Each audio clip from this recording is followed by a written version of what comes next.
Buenas noches, bienvenidos a RM este domingo. Una nota muy particular en este momento difícil que estamos viviendo. Para muchos estamos con esta sensación de sobrevivir y tenía muchas ganas de charlar y de que puedan conocer a una sobreviviente. En estos momentos de tanta desesperanza y de tanta angustia, uno se aferra a la idea, que es cierta además, una idea loca, que la humanidad ha sobrevivido a situaciones tremendas y seguimos acá como especie. Y vamos a sobrevivir también a esta pandemia.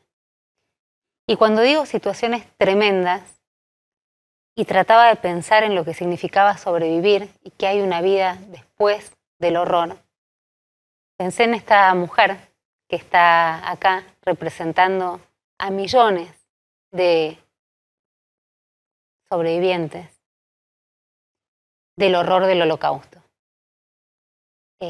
Marione Pinger, muchísimas gracias por estar acá. Le decía antes de empezar el programa, gracias por estar, y me decías, es un deber. Así es. ¿Por qué lo sentís así? Yo siento que es un deber. Nosotros somos los últimos que vivimos todavía, que presenciamos y estuvimos, que somos testigos vivientes de lo que ha sucedido. Después de esto pasa a ser historia.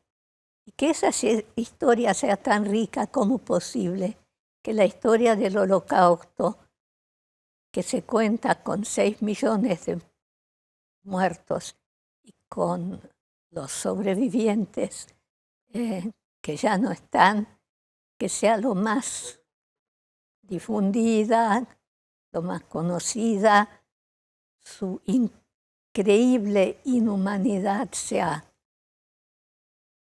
conocida, y uno siempre dice el nunca más, y cuando lo dice no es tan optimista, pero no es por no ser optimista que no hay que tratar.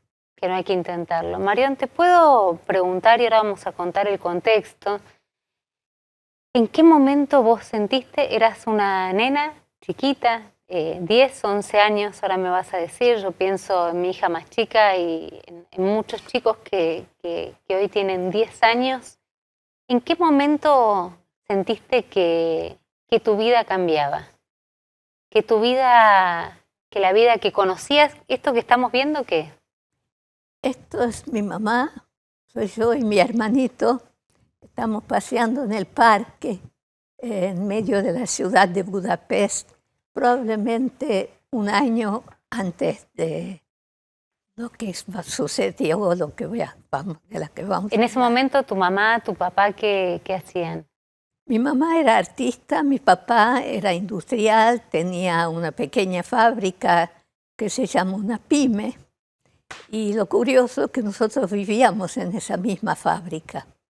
Es decir, vivíamos en la planta alta, la planta baja trabajaban 70 obreros, y nuestra con los abuelos vivíamos arriba. Había una convivencia en un barrio más bien al exterior de Budapest, entre los obreros, nosotros, algunos familiares que trabajaban en las oficinas. Es lo que se llamaba una pyme, lo que se llamaría hoy una pyme. Y ahí estaban paseando en el parque, digo, supongo que en ese momento no tenías siquiera noción del horror que estaba sucediéndose en Europa. Nosotros no, mis padres sabían, quizás no todo lo que estaba sucediendo, pero sabían que estaban sucediendo cosas, y habían tomado sus recaudos. Incluso teníamos una visa para irnos a Cuba, pero nunca hemos decidido de hacerlo. Pero tomaban recaudos en caso de que los nazis llegaran. Bueno, no se podía tomar muchos recaudos, pero teníamos esa visa que finalmente no. Que parece un salvoconducto, no algo de lo que agarrarse, un salvoconducto. Lo que pasa es que en Hungría la comunidad judía estaba muy integrada, y uno no se imaginó que lo que ya sabíamos que estaba sucediendo en Alemania nos iba a suceder. Parecía que no, que era en Alemania, ¿no? Que lo que estaba sucediendo con Hitler en el poder, con las persecuciones, con los guetos, no iba a llegar a Hungría. Esperábamos que no llegara. Sobre todo que cuando esto empezó realmente, ya era el final de la guerra. Eso no quiere decir que antes nos vivíamos con todas las vejaciones, las leyes judías de Nuremberg, que a partir del año 35 definían quién era un judío por raza, es decir, aquel que tenía el único que se podía considerar un húngaro, o en Alemania un alemán, que tenía un solo abuelo judío. Si ya tenía dos, ya era un mixto de primera generación, y así como clasifican los animales cuando los tratan de mejorar la raza, así el Tercer Reich está decidido de mejorar la raza y no permitía el casamiento de judíos ni las relaciones sexuales con cristianos, que estaba severamente penado con deportaciones. También había limitaciones a la alimentación. Había tarjetas de alimentación porque era la guerra, pero los judíos tenían otro tipo de tarjeta sin materia grasa y sin azúcar, porque eso estaba reservado para la gente de razas superiores, como los decían ellos. Entonces en los restaurantes había como carteles que decían: este restaurante sirve menús para judíos. Quería decir que servía comida sin azúcar y sin materia grasa. O impedían tener empresas, los médicos de trabajar, salvo con pacientes judíos. Los abogados tampoco podían practicar su profesión y los empresarios no podían ser dueños de sus empresas.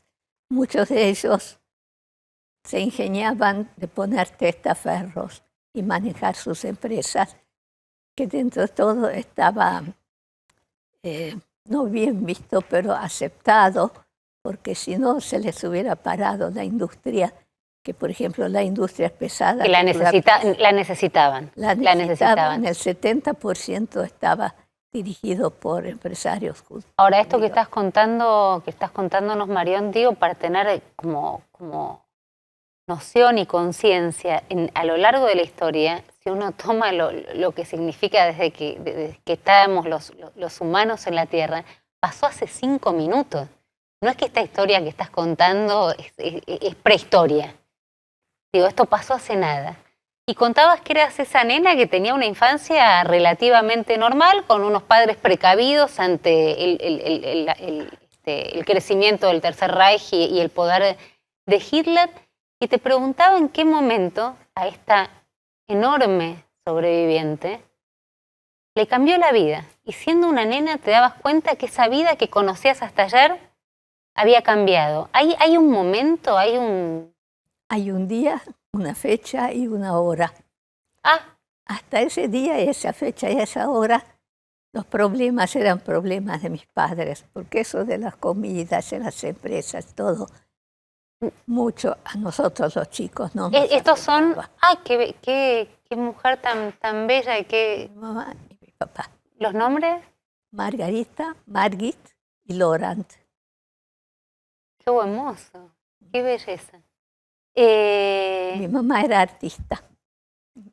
Y ellos, bueno, digamos, trabajaban. Eran temas de grandes. Pero había un testaferro. Mi mamá ayudaba a mi papá y además era artista. Pero decías eran temas de grandes, pero yo como nena, como esa nena que veíamos, hay un día, hay una hora y hay un momento donde te cambió la vida. ¿Me lo podés contar? Fue a las 9 de la mañana, el 19 de marzo de 1944. 8 meses antes de finalizar la guerra para Hungría y para muchas partes del mundo. Muy al final de la guerra. Ese día 19 de marzo a la mañana leímos en el diario que ingresaron los alemanes a Hungría. Hungría era aliado de los alemanes, entonces el ingresar no era un acto de guerra, sino un acto administrativo con el cual obligaron al regente a cambiar el gobierno para un gobierno nazi-fascista, porque no estaban conformes con su persecución de los judíos y no estaban conformes con su actitud frente a la guerra y temían que eventualmente harían lo que hizo Rumania, es decir, pasarse ahora que era el final de la guerra al otro lado. Cambiar de bando. Cambiar de Leían bando. en el diario, estaban desayunando y leyeron que Estábamos llegaban desayunando. Era el los alemanes cumpleaños de mi hermano. La bicicleta para sus 8 años estaba en la entrada y las tortas para la fiesta a la tarde estaban preparadas.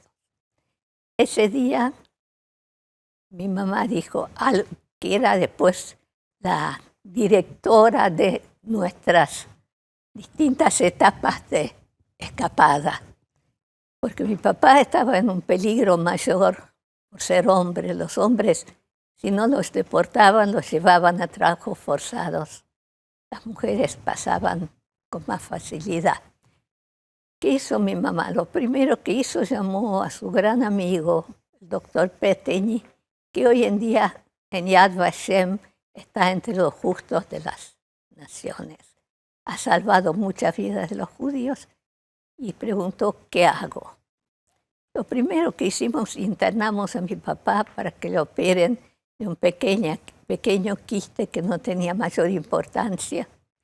Y mi hermano y yo nos internaron en el hospital de niños con la orden de no decir a nadie que somos judíos y no reconocer a nuestro médico cuando viene a la ronda para revisarnos. Mariana, ayúdame, ¿por qué tomó esa decisión, digamos? ¿Por qué la de internar? ¿Por qué la de los hospitales, digamos? ¿Por qué estaban seguros en los hospitales, tanto tu papá como ustedes, sin decir que eran judíos y sin reconocer?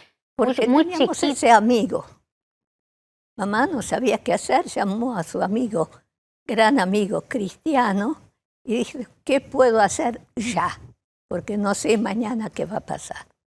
Dijo, dame los 2 chicos, dámelos por el tiempo que hasta que veamos más claro, dámelos, los vamos a poner en la sala de niños con diagnóstico de tuberculosis. ¿Y él podía verlo? Él venía todos los días a una ronda. ¿Él era médico? Él era el jefe. Él era el jefe, él era el médico. Sí. Y los podía preservar estando en el hospital siempre y cuando ustedes no reconocieran. Digo, pedirle a un chico chiquito que pueda reaccionar al miedo de no estar con sus padres, a no reaccionar frente a alguien que conocen. Digo... Sí, eso era la situación. Digo, yo era una chica bastante madura a los 10 años y medio, que es lo que tenía, y sabía el peso de esta decisión. Mi hermano era más chiquito, más miedoso. Yo le tenía que ser un poco la madrecita o la protectora en esa situación. ¿Pero qué preguntaba qué pasaba? ¿Por qué no estaban sus papás? Lo que él me preguntaba, ¿quién me va a tener las manos esta noche para rezar? Que era como un símbolo de la presencia de la mamá cuando él tiene que ir a dormir. Y si no, estaba ahí porque le dijeron que ahí tenía que estar.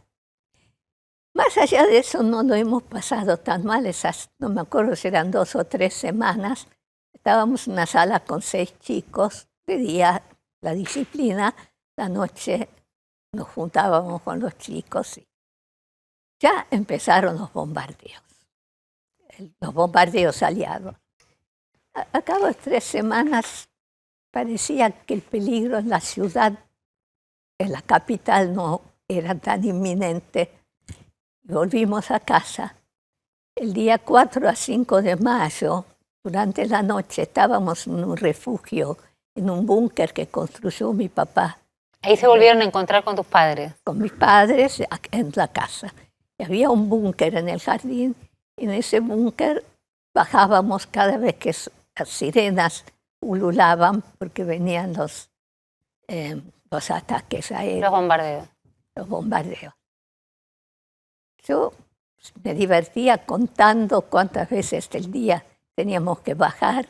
El máximo que llegué a contar eran 17 veces. Pues finalmente nos tocó. El 4 a 5 de mayo, durante la noche, cayeron 68 bombas de incendio sobre la fábrica, la casa. Nosotros en el refugio, mi mamá me dijo, ocupate de la abuela y de tu sobrinito de 2 años. Salí a la calle, había un riacho, ahí hay un puente, metete debajo del puente, ahí te vamos a recoger. ¿Sola? Sola. Con otra vez 10 años y medio. medio. Yo iba con la abuela, que era lisiada, sosteniéndola de una mano, de la otra mano el chiquito de 2 años, y miraba el edificio que era mi casa. Y estaba subyugada, parecía una película. Las cortinas que volaban, fuego, la casa que se derrumbaba de a poquito, como mirar una película. Yo no tenía mucho tiempo para estar subyugada por esta visión. Tenía que ir debajo del puente y ahí, 1 hora más tarde, más o menos, después fue llegando mi papá, mi mamá, mi hermanito, mis primos y toda la familia que en ese momento vivía en mi casa. Y la casa destrozada, no había más casa. Nada, nada. No había quedado nada, quedaron ni casa, ustedes ni fábrica, nada. abajo de un puente. Nosotros debajo de un puente. Nos recogieron unos amigos y entonces vino la segunda etapa. Mi papá, mi mamá le consiguió a los de amigos que lo escondieran, y después ya no vi a mi papá por mucho tiempo, estaba escondido en departamentos de amigos, y nosotros fuimos a un campo, una pequeña estancia, donde pagamos para que nos tengan como huéspedes. A la semana nos echaron, inútil decir que por supuesto no nos devolvieron la plata. Ya estábamos en el mes de junio.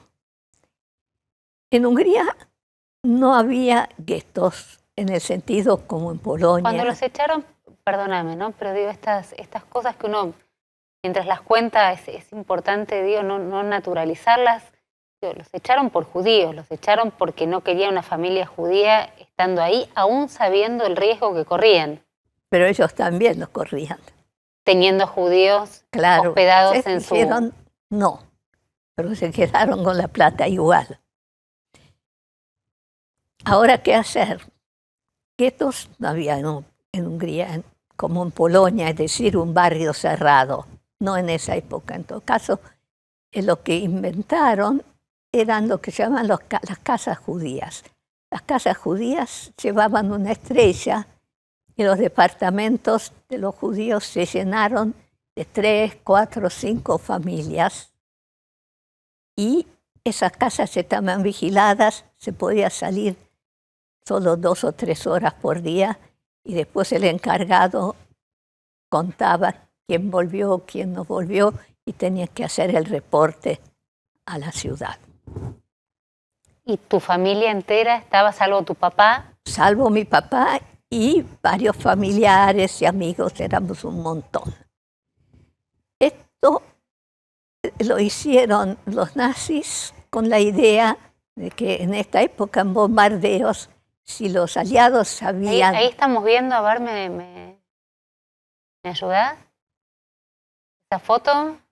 Eso no sé. Ah, no importa, sigamos, dale. No sé por qué. Dale, no, perdón, no, dale, sigamos. Estas casas están dispersas. Las casas con el señalamiento de la estrella, donde hay judíos y donde el encargado reportaba si entraban, salían, digamos, no podían. Pero las casas estaban en todas partes de la ciudad. ¿Pero podían salir? 2, 3 horas por día. Y a la vuelta fueron controlados a ver si volvíamos. ¿Había comida? Lo que uno podía comprar, había poca comida, porque además teníamos esos tickets que nos daban para materia grasa. Ni grasa, etcétera, ni azúcar. Pero se podía vivir todavía. Pero la idea de ese tipo de gueto disperso, en lugar de gueto encerrado, era esperando que los aliados no iban a bombardear para no bombardear a los judíos. Pero esa era la excusa. eso era la estrategia, que no funcionó, pero bueno. Ahí estábamos más o menos un mes y mis padres tuvieron la inteligencia, la previsión de decir, acá no terminó la historia, ahora viene lo peor. ¿Qué podemos hacer para salir? Otra vez, doctor Peteñi, que nos ayudó a conseguir un pasaporte para quitar el país e irnos a Eslovaquia. Ahora, Eslovaquia no era distinto de Hungría, era un país lleno de soldados alemanes, también perseguían a los judíos, pero no nos conocían y no estaban tan identificados. No estábamos identificados, teníamos un pasaporte que seguramente se pudo comprar a un futbolista croata. Con eso mi papá era petizo y pelado. Tu papá se hizo pasar por un futbolista croata. O sea, le tocó ese pasaporte. Muy conocido, quizás no tanto como Messi, pero...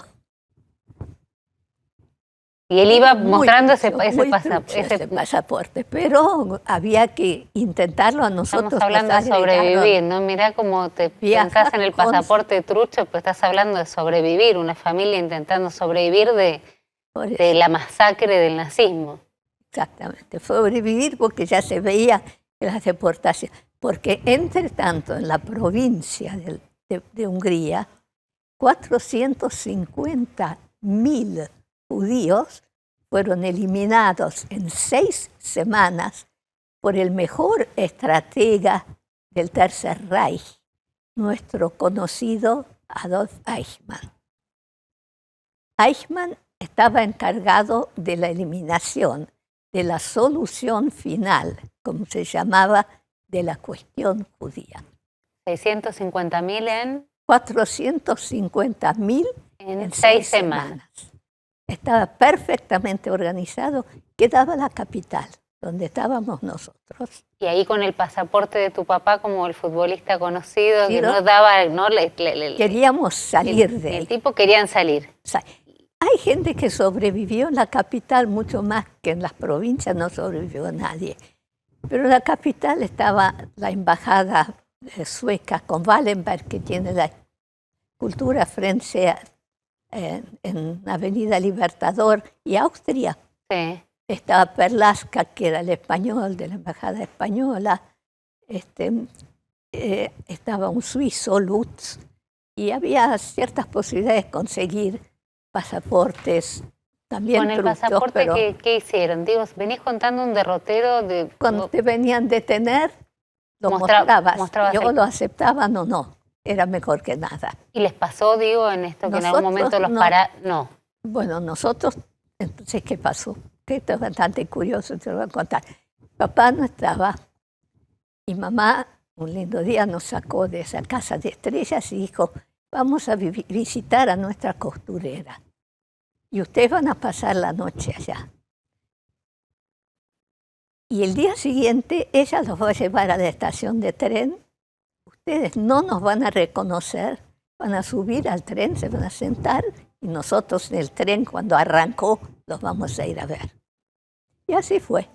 Fuimos, pasamos la noche con esta costurera que durante años, todos los miércoles nos remendaba sábanas, toallas, manteles, vestidos, que era casi como parte de la familia cristiana. Y nosotros subimos al tren y recorrimos los escasos 200 kilómetros hasta la frontera. En la frontera vinieron a controlar los pasaportes. ¿Un momento? Un momento horrible. Digo, vos ya tenías conciencia tan... Ese momento lo recordás hoy. Como si fuera hoy. Porque ahí me di cuenta, vinieron a buscar el pasaporte y salieron con el pasaporte. No es que lo miraron... media hora sin volver. Y mi papá, que era pelado, yo me acuerdo que tenía la pelada llena de perlitas de transpiración.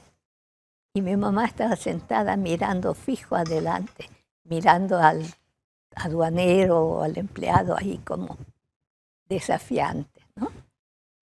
Después de media hora vinieron, nos dieron el pasaporte, cruzamos la frontera.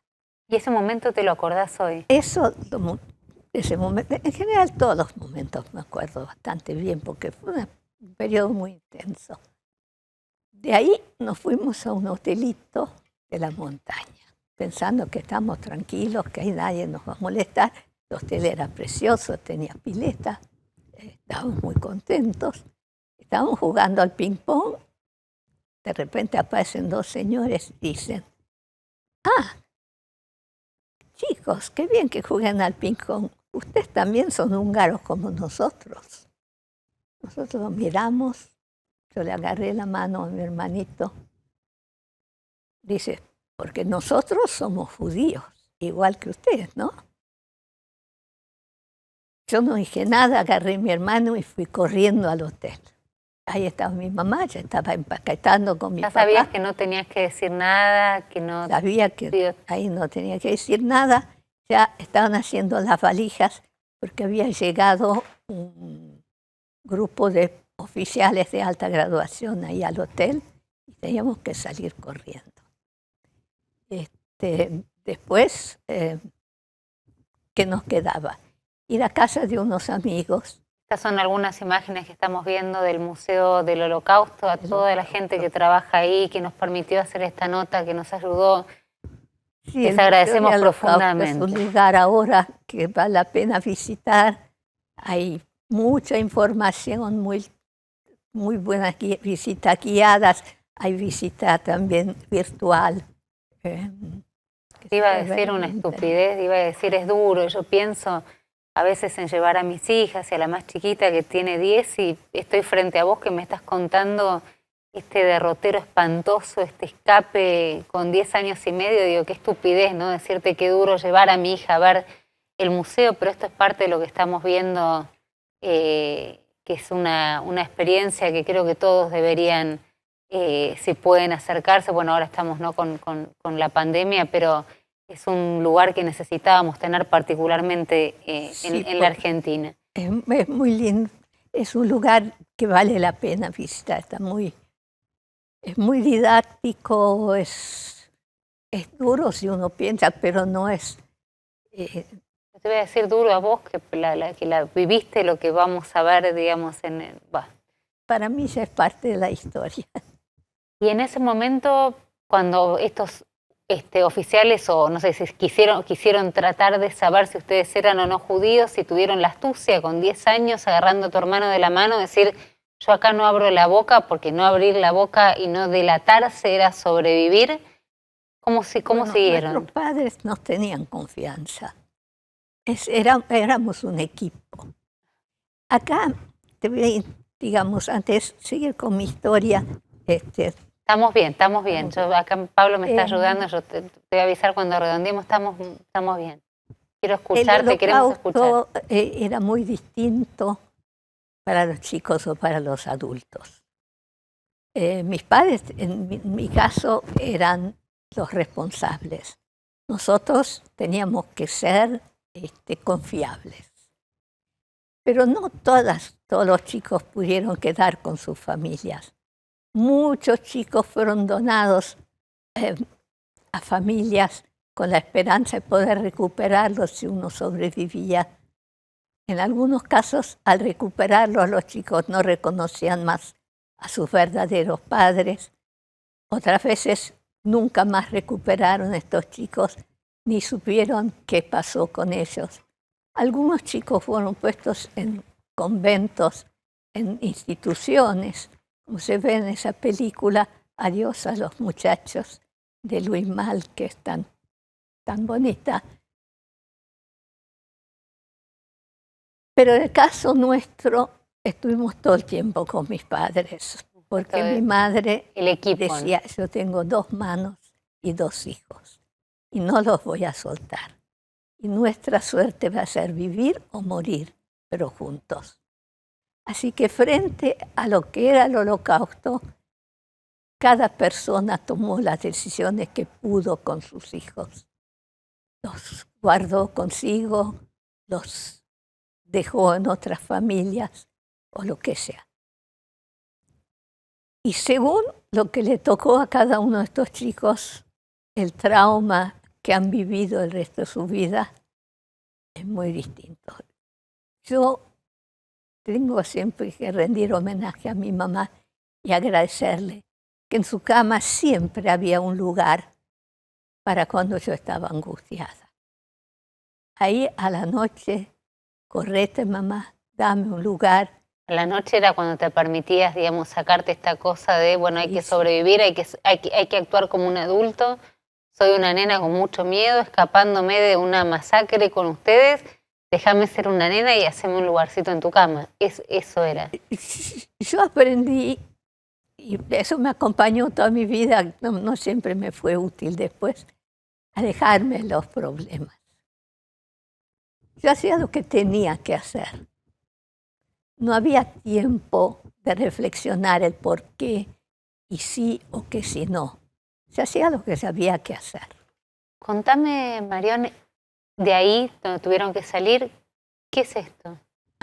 Bueno, ¿Qué es esta ahora casa? llegamos a él. Ahora llegamos. Cuando salimos de ahí no sabíamos dónde ir. Y ahí cerquita vivía una familia que eran amigos nuestros, nada íntimos. Eran unos aristócratas. ¿Judíos, católicos? No, eran cristianos. luteranos. Ah, luteranos. Luteranos, una familia cristiana, aristócrata, que no digo que se jactaba, pero se preciaba de que su alcurnia del siglo XV o XVI, o qué sé yo. Muy, muy buena gente. Y lo primero que dijeron, vengan a casa. Y había que confiar también, ¿no? Porque había que confiar, pero en ese momento nosotros teníamos un pasaporte croata de gente cristiana. Y ellos nos recogieron, era un matrimonio de la edad de mis padres con 5 hijos, de los cuales después vamos a ver la foto también, una es todavía mi amiga, que tiene exacta mi edad, y que éramos los 5 chicos. Y ahí empezó una vida. Ahí está, ahí estoy yo, esta es mi hermanita, que pasa que es más alta que yo. Y este es mi hijo, y el resto son familias en Praga. ¿Y vivían? Ellos vivían en un pueblo que se llama Knustia. ¿Pero vivían ellos? ¿Y ustedes vivieron todos juntos? Todos juntos. Todos juntos. En esa casa que se llamaba El Castillo. Porque ese lugar era un lugar tan chiquito que hoy por hoy, que es grande, tiene 7.000 habitantes. Y este se llamaba El Castillo, que era un edificio del siglo XVII. Y abajo era con esas grandes ojivas, todo en blanco. Y arriba tenían los dormitorios, grandes habitaciones. Y ahí vivíamos con ellos. Ellos, como ahí no había colegios, no había nada, tenían una miss inglesa, que era la instructora, la que cuidaba y todo.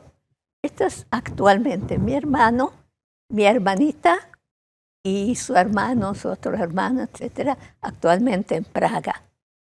Por todo lo bien que hicieron, les fue terriblemente mal cuando llegaron los comunistas. Terriblemente, despojaron de todo. Pero ellos los acogieron, Ellos nos acogieron. Y al principio todo iba bien, pero a más o menos un mes. En esa época, en Eslovaquia, había partisanos, rebeldes contra el gobierno, guerrilla. El frente ruso ya estaba ahí. Y un día el frente ruso se acerca, los alemanes se retiran y nosotros tuvimos que darnos a conocer para que a esta gente no les pase nada. Pero esta situación duró una semana. El frente retrocedió, volvieron alemanes peores que los anteriores y además se instalaron en la casa en la planta baja. Con lo cual, esta familia pidió al guardabosques que nos llevara. Ellos eran terratenientes y eran dueños de un emprendimiento forestal. Y había colinas, montañas con pinos, pinos añejos de centenares de años, bosques tupidos. Y arriba de uno de estos bosques había una casita de adobe, donde había un campesino con su hija, su yerno y un bebé, 2 ambientes.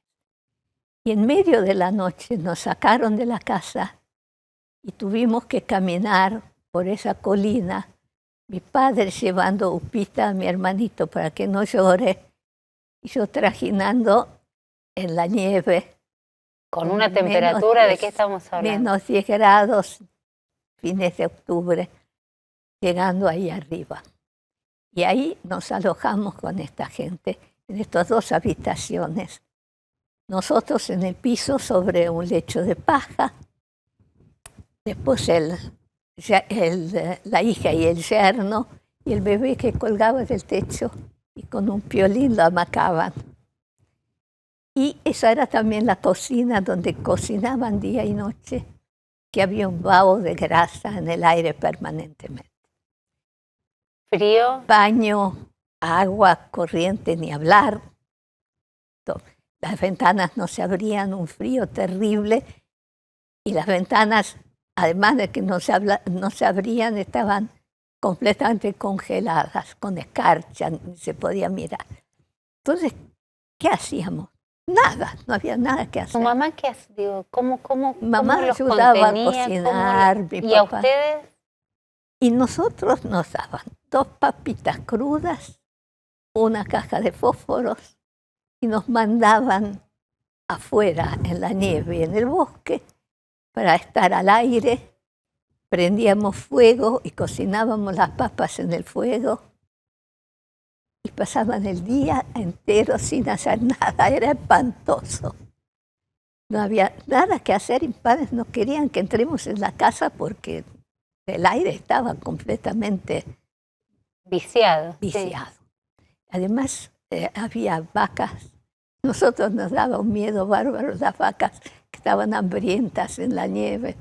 ¿Y preguntaban, Marión, por qué estaban pasando eso? No. No. No, eso era la vida, era la cotidianidad. No se preguntaban, no se... Mis padres sí se preguntaban. Pero ustedes, como ustedes... Nosotros, esto es la guerra, muy pronto terminará. Punto. Punto. Punto. Con mucha... Sí, la guerra, que el Tercer Reich, que los nazis, que los judíos, todo eso sí, que estaban persiguiendo... Pero era por judíos. Por judíos. O sea, los querían matar, los querían buscar, los querían llevar a los campos por judíos. Punto. Otra cosa que le tengo que agradecer a mi mamá, que yo nunca me sentí menos por ser judía. Nunca sentí que yo mereciera o que yo sufriera esto. Esto era mi suerte por ser judía, y ser judía es normal y bueno. Era lo que había tocado. Es lo que me ha tocado y es lo que tocó a la familia. No hemos hecho nada para dañar a nadie. Nos tocó esto y es la guerra, porque la guerra es así. Pero no tenía ninguna sensación de inferioridad por viajar en segundo carro de un tranvía, por llevar la estrella. No. Mi mamá dijo, esto es parte de la cosa, vos sos así y lo tenés que llevar, lo llevas. Y si podés, estás en condiciones, si te dicen algo feo, contesta. No te lo aguantes. Bueno, así estábamos, hasta que un día vino una patrulla alemana, uno solo. Sin saber qué información tenían. Ninguna. Ninguna de nada. Ninguna, con frío en esa lado, casa, no con la radio ni nada. Nada, o sea, estaban ahí en una casa. En el frío. En el frío, en la mitad del bosque, sin tener la menor idea de nada. ¿Qué va a pasar? Un día llegó una patrulla alemana, un día llegaron 7 partisanos. Partisanos eran los guerrilleros croatas. Entraron a la casa y dijeron, esta es nuestra, con lo cual en el piso estábamos durmiendo 11. Los 7 partisanos, nosotros 4. Y estaban preparando sus planes, qué sé yo, hasta que un día llegó un alemán una patrulla alemana. Entonces los partisanos agarraron el fusil y delante de nuestros, ¡pum!, lo mataron al alemán.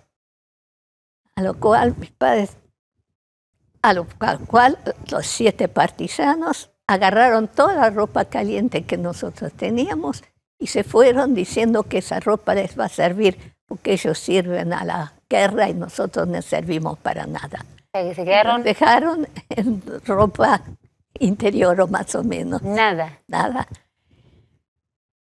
Y nosotros sabíamos que ahora los amigos del alemán van a venir a buscarlo al alemán.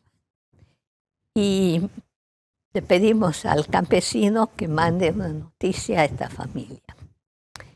Esta familia mandó al guardabosques y nos ingresó a la casa de noche por la ventana de atrás, con la planta baja ocupada por el Generalstab alemán, y nos alojó durante más de 3 meses. ¿Dónde? En su casa, y nos alimentó con la comida. Pero en un lugar en la casa donde no los vieran, donde no, ahí sí no, los no alemanes salían. no subían, los alemanes estaban abajo. Pero no podían salir, no podían hacer nada. No podíamos salir nada. Cuando había un peligro en la escalera o algo, había un cuarto donde nos podíamos poner. Pero si no, seguíamos con las clases de inglés, con las clases de matemáticas, almorzábamos con la familia, armábamos el arbolito de Navidad. Vivíamos una vida de familia en una situación como Ana Frank, con la diferencia que a nosotros no nos delataron. Ustedes los protegieron. Y a ella sí. Y a ella sí. Y nos protegieron. Pero los protegieron arriesgando no solo su vida, pero la vida de los 5 hijos. Y yo, a esta amiga mía que vos la viste allá, que tenía mi edad en aquel entonces, y que por supuesto hablábamos de los muchachos y de las cosas que todas las chicas hablan. Aún en ese marco. Aún en ese marco. Porque Marión, me decís lo que esas chicas hablan y venís contando de meses de escapar de un destino fatal en una situación imposible de pensar, sí. Y hablaban de chicos. Sí, como Ana Frank en su... Como Ana Frank, como El Cuarto Amarillo, ¿no? Como en su diario. Mis padres sí. Probablemente no. Pero nosotros hablábamos de chicos, nos peleábamos, nos corríamos, etc. Pero estábamos en un peligro de vida cotidianamente. Y hace poco la llamé por teléfono a esta amiga mía, porque hablamos por Zoom ahora, y le dije... Nunca le preguntaron a tus padres por qué nos escondieron. Y ella me dijo que sí, que hasta se lo reprochaban. Por haber puesto en riesgo su vida, por tener a los judíos en su casa, con los alemanes abajo. Con los alemanes Están escuchando abajo. Esta historia, digo, parece una película, es la vida de una sobreviviente, es la vida de Marión en este momento donde pensamos, ¿no?, que qué difícil sobrevivir y qué va a pasar con nosotros. Por supuesto, uno no compara una pandemia con un holocausto, pero estamos hablando de lo que lleva el instinto de supervivencia y que la raza humana sigue viviendo. Un conejito saltando de un lugar para el otro hasta que llegamos. Y se lo reprocharon, le dijeron por qué escondían a estos judíos si nos podían... Claro, eso es lo que contestaron. No había otra. Si las dejábamos afuera, eran boletas. No tenían oportunidad, no tenían dónde ir y estaban rodeados de alemanes. ¿Qué nos quedaba? Por supuesto que los dejábamos entrar a la casa. ¿Tuviste miedo de que se llevaran a tu papá, que se llevaran? Porque el momento del tren que contaste... Yo más miedo que tenía, ¿sabes a qué? ¿A qué? A que mi hermanito se asomara a la ventana. Porque una vez su hermanito de ahí le dijo, vos sabés que te vieron por la ventana. Y yo, en realidad, mi responsabilidad era mi hermano. Mis padres sabían lo que tenían que hacer y no era asunto mío.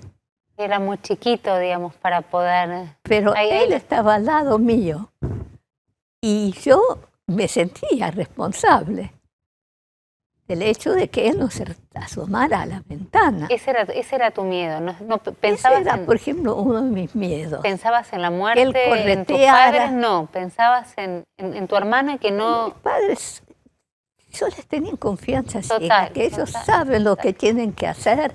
Qué seguridad te Ellos transmitieron, ¿no? me Qué seguridad transmitieron tremenda. que esto está yendo hacia el final, que hay que hacer las cosas bien, que la guerra va a terminar. Que va a terminar, que esto va a pasar. Sí. Ahora, no sé si en el inconsciente no había igual algo, porque en esas clases que teníamos a la mañana con la Miss inglesa, teníamos que hacer composiciones. Parece que las mías eran siempre una cosa terriblemente trágicas.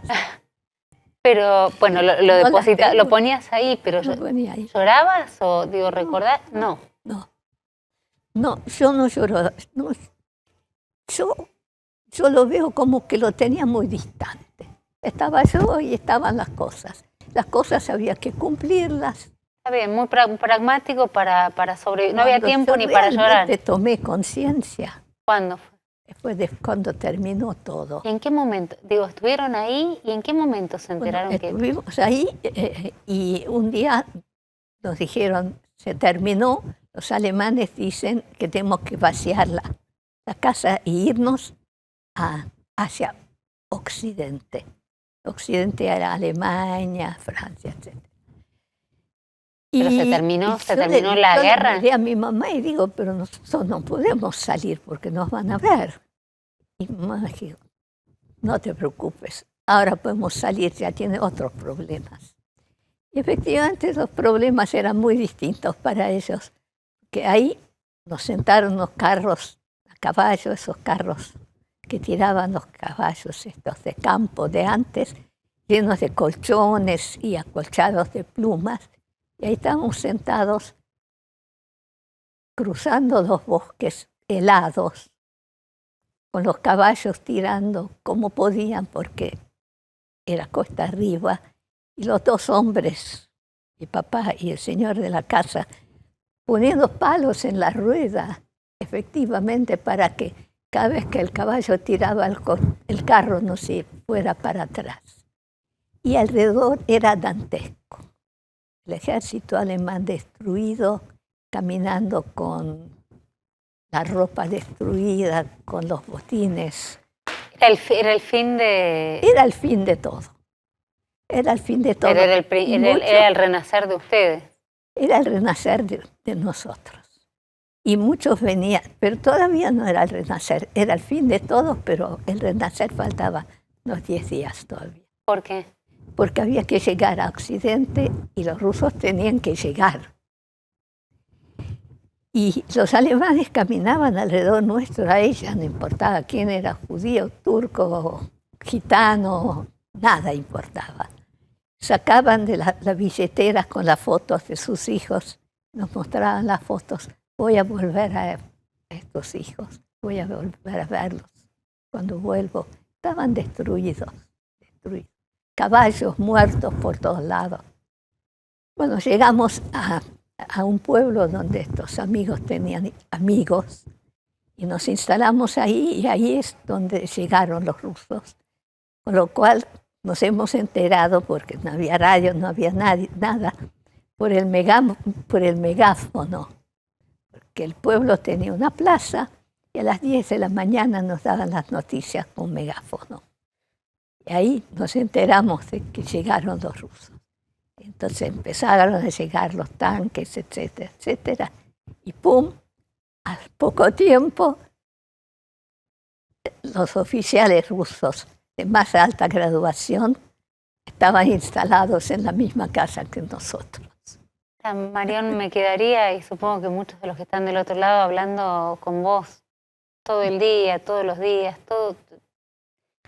Y ahí pero me rusos. Sorprende todo tu relato, es con una sonrisa, sin sed de venganza, sin victimizarte. Cuando llegué a casa, cuando llegué en el tren, con un complicado viaje en tren, porque no había trenes, sino trenes de carga, subiendo sobre la carga, escondidos para que no nos vean dentro de las locomotoras. Llegamos finalmente a casa. Y yo me imaginaba llegar a mi casa con las luces, con los colores, con volver a lo que la era vida, con lo que era.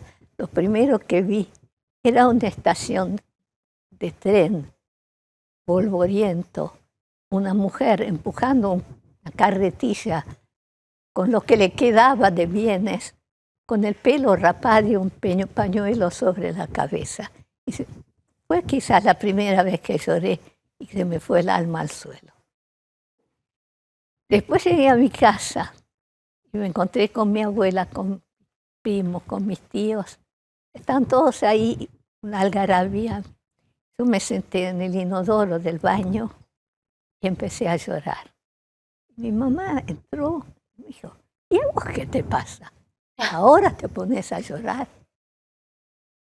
Marian, quiero, antes de preguntarte que nos cuentes qué es esto, agradecerte por el testimonio, por la importancia, por el valor que tiene tu palabra, por poder compartirla de esta manera, insisto, contar la historia de una sobreviviente del lugar que lo estás contando para que las futuras generaciones puedan saber por lo que se pasó y más allá de que tengan que ir a los libros y puedan escucharlo, contarlo como lo estás contando vos, como me lo han contado a mí mis abuelos, pero no perdiste esa sonrisa. Has pasado por lo peor, una de las peores etapas de la historia de la humanidad y lo contás hoy con una sonrisa que no sabes cuánto te la agradezco. ¿Me querés contar para irnos qué es esto? Bueno, mi mamá después, nosotros volvimos en el 45, la guerra terminó en abril, pero nosotros volvimos en febrero. Y en noviembre empezaron los juicios de los perpetradores. Estos que se ven ahí, este de acá y los 4 acá, eran el gobierno de Szálasi.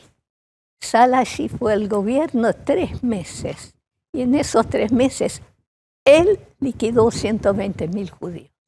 Cuando la guerra ya se había terminado, donde podrían haber ahorrado estos esfuerzos en un esfuerzo de guerra, dedicaron toda su energía de tratar de matar hasta el último judío y cumplir con lo que ellos llamaban la solución final, la cuestión judía. Marian, te agradezco. Allá está el gobierno, Szálasi, está dando testimonio. Y otra vez, homenaje a mi mamá, que tuvo el coraje de ir a enfrentarse con esta gente y dibujarlos. Ella. Esto lo dibujó ella. Eso es lo que quería contarte y así me quiero ir, digamos. No sé si tenemos la foto de la mamá ahí, pero esa mujer preciosa que puso cabeza y pragmatismo y que lo vivió sin dramatismo. ¿Lo tenemos por ahí para irnos? Margarita. Y ella, ahí está. Ahí está. Eso es un autorretrato que hizo ella de sí misma ya mucho mayor, ¿no? Al final de su vida. Que fue la que dirigió la batuta durante todo este tiempo, que lloró por lo que nosotros podamos estar tranquilos. Lloró ella por ustedes. Lloró por nosotros y que nosotros hayamos podido pasar eso confiados y no tener la suerte de tantos otros chicos privados, su familia, tantos hambrientos en lo que estos. ¿Por qué? Por haber nacido judíos. Ninguna razón, ninguna otra razón. María, muchísimas gracias de corazón. Muchísimas gracias. No, gracias, Romina. Es siempre un placer poder. Placer. Y deber, como dijiste, ¿no? Placer y deber de dar para que testimonio. la gente sepa. Muchísimas gracias. Gracias a vos. Gracias.